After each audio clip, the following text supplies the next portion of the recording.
Hello students, welcome to my YouTube channel study with Preeti Sharma.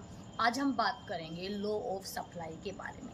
Law of supply का मतलब होता है there are direct relationship between price and supply.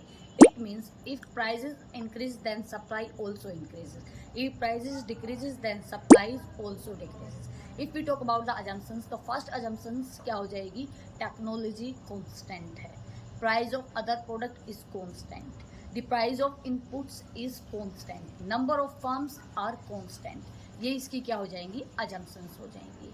फिर आता है कि किन चीज़ों के ऊपर लॉ ऑफ सप्लाई फॉलो नहीं होता। एक्सेप्शंस क्या हैं? सबसे पहला है जी आपका एग्रीकल्चर प्रोडक्ट। एग्रीकल्चर प्रोडक्ट के ऊपर लॉ ऑफ सप्लाई फॉलो नहीं होता, बिकॉज लॉ ऑफ सप्लाई कहता है कि जब भी हमारी सप्लाई इंक्रीजेज होती है प्राइस भी इंक्रीजेज होगा। बट एग्रीकल्चर आउटपुट में आप देखोगे जिस टाइम पे, जैसे अप्रैल के अंदर वीट की सप्लाई सबसे ज़्यादा होती है, क्या वीट के प्राइजेज उस टाइम पे सबसे ज़्यादा हाईएस्ट होते हैं? बिल्कुल नहीं होते। तो इसका मतलब क्या है? एग्रीकल्चर प्रोडक्ट के ऊपर लॉ ऑफ सप्लाई फॉलो नहीं होता।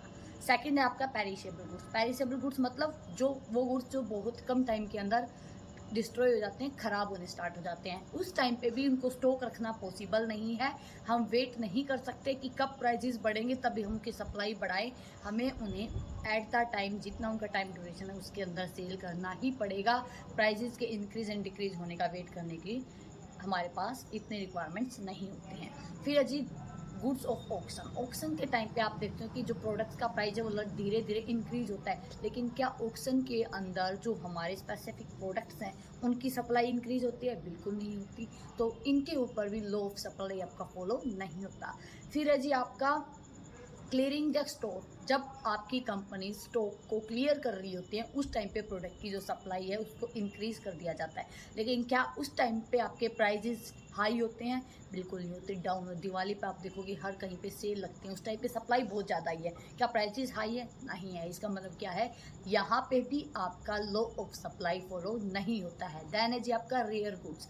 रेयर गुड्स कौन से होते हैं? जिनकी लिमिटेड सप्लाई होती है लेकिन उनके प्राइजेस क्या होते हैं? हाई होते हैं। तो क्या यहाँ पे लॉ ऑफ सप्लाई फॉलो हो रहा है कि प्राइजेस हाई हैं तो हमारी सप्लाई भी हाई है? बिल्कुल भी नहीं है। ये इसके एक्सेप्शंस थे जहाँ पे आपका लॉ ऑफ सप्लाई फॉलो नहीं होता है। उसके बाद है चेंज इन सप्लाई का। चेंज आपका टू टाइप्स का होता है, एक होता है मूवमेंट होना, एक होता है जी आपका शिफ्ट होना। मूवमेंट के भी आपके दो केसेस हैं, एक्सपेंशन होना, एक होता है कॉन्ट्रैक्शन होना। और शिफ्ट होने के भी आपके दो केसेस हैं, इंक्रीज होना और डिक्रीज होना।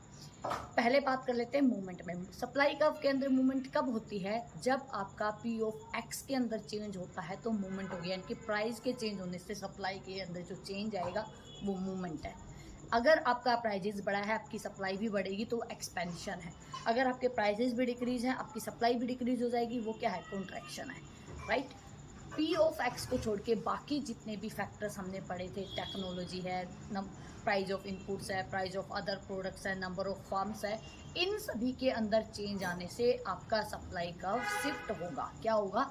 शिफ्ट होगा। शिफ्ट में हमने दो केसेस बात करी है, इंक्रीज और डिक्रीज। इंक्रीज कब होगा? जब आपके प्राइजेस इंक्रीज होने से सप्लाई भी इंक्रीज हो रही है तो आपका क्या प्राइजेस, मतलब अदर फैक्टर्स के प्राइजेस या टेक्नोलॉजी के चेंज होने से आपकी सप्लाई इंक्रीज हो रही है तो आपका सप्लाई इंक्रीज होगी। तो ये इंक्रीज है और ये किस तरफ शिफ्ट होता है? राइट वर्ड शिफ्ट हो जाएगा। फिर आपका डिक्रीज। डिक्रीज कब होता है?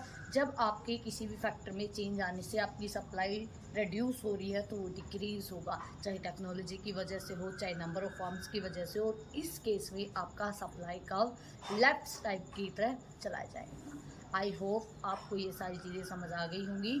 लॉ ऑफ सप्लाई बहुत इंपॉर्टेंट है। हमने क्या क्या आज इसके बारे में पढ़ा? हमने डेफिनेशंस पढ़ी, अजम्पशंस पढ़ी।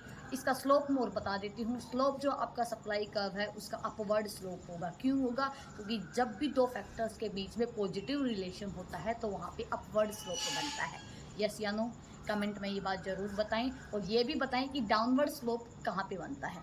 और इसके बाद हमने जानी थी अजम्पशंस के बाद हमने पढ़ा एक्सेप्शंस केसेस क्या हैं, फिर हमने इसको भी पढ़ा। ये सारे फैक्टर से लो सप्लाई के रिगार्डिंग। आई होप आपको ये अच्छे से समझ आ गए होंगे। अगर कोई डाउट है तो कमेंट सेक्शन में बता दें। Thank you.